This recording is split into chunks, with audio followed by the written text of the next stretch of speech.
کسی کو مال و دولت دے کر اللہ نے آزمایا ہے، کسی سے مال و دولت لے کر اس کو آزمایا ہے، اس حال میں رکھا ہے۔ تو جب اللہ کی نعمت میسر آ جائے تو اس کی قدر کرنی چاہیے۔ میرے بھائیوں، جس دھرتی پر ہم رہ رہے ہیں اسے ملک پاکستان کہا جاتا ہے، یہ بھی اللہ کی نعمت ہے، یہ بھی اللہ کی نعمت ہے۔ اس کے اندر جو سکون کی زندگی میسر آئی ہے یہ بھی اللہ کی نعمت ہے۔ تو اللہ کی نعمت جب ملے تو اس کی قدر کرنی ہے۔ ابھی یہ پیر کو 14 اگست آ رہا ہے، ہمارے نوجوان کیا کریں گے؟ سلنسر نکال لیں گے، بانسریاں نکال لیں گے سلنسر سے، ایک ہاتھ میں باجا ہوگا، بائک پہ موٹر سائیکل پہ ویلنگ کرتے ہوئے کبھی ادھر چلے جائیں گے کبھی ادھر چلے جائیں گے۔ اس قوم کو کیا خبر، اس قوم کو کیا معلوم کہ سن 1857 سے لے کر 1947 تک کتنی قربانیاں دینی پڑی۔ یہ تو آسانی سے نہیں ملی، یہ آسانی سے ملک میسر نہیں آ گیا، تخت میں رکھ کر نہیں ملا۔ آخری مغلیہ بادشاہ، آخری بہادر شاہ ظفر تھا جو رو کر آخری دم یہ کہتا تھا، کتنا ہے بد نصیب ظفر، دفن کے لیے 2 گز زمیں بھی نہ ملی کوئے یار میں۔ اس بہادر شاہ ظفر کو جب صبح ناشتے میں اپنے بیٹے اور پوتے کا سر رکھ کر ناشتے میں پیش کیا گیا، اس بہادر شاہ ظفر پہ کیا گزری ہو۔ ملک آسانی سے نہیں ملا ہے۔ آپ کو معلوم ہے کتنی عورتوں کی عصمتیں لٹی، کتنی عورتوں نے دریا کے اندر چھلانگ لگا کر اپنی عزتوں کو بچایا۔ کو معلوم ہے کتنے سکھوں نے کتنی عورتوں کو زندہ جلا ڈالا۔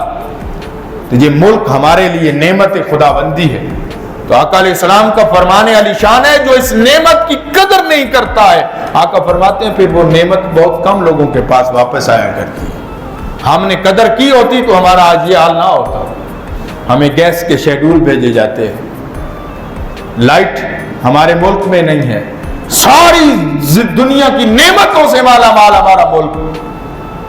ہمارے ملک کی زمین کے اندر کیا کیا خزانہ موجود نہیں ہے، اور ہم در در کی ٹھوکریں کھاتے پھر رہے ہیں۔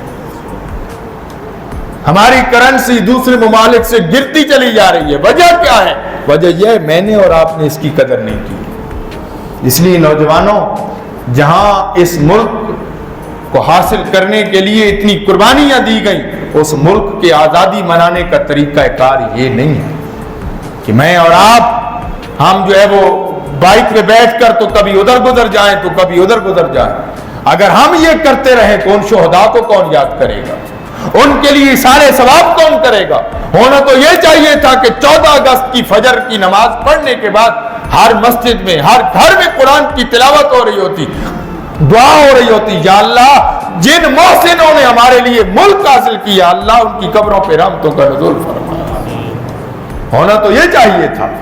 آقا علیہ السلام نے ارشاد فرمایا، جو شخص اپنے احسان کرنے والے بھائی کا احسان نہیں مانتا، اس کا شکر نہیں کرتا، فرمایا وہ اللہ کا شکر ادا نہیں کر سکتا ہے۔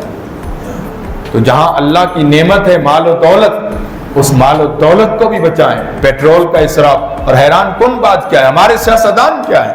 یہ ابھی 2 دن پہلے کلپ آیا ہوا تھا، آپ نے بھی سنا ہوگا، میں نے بھی سنا ہے، تو میں آپ کو بتا رہا ہوں۔ وہ جی ایک سیاسی لیڈر صاحب اعلان کر رہے ہیں، جو بندہ جھنڈا اٹھا کر موٹر سائیکل پر میرے ڈیرے پر آئے گا اسے 5 لیٹر پیٹرول فری ملے گا۔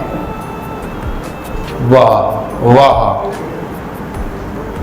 وہ کہتے ہیں نا، نیرنگی سیاست دوراں کو دیکھیے، منزل انہیں ملی جو شریک سفر میں نے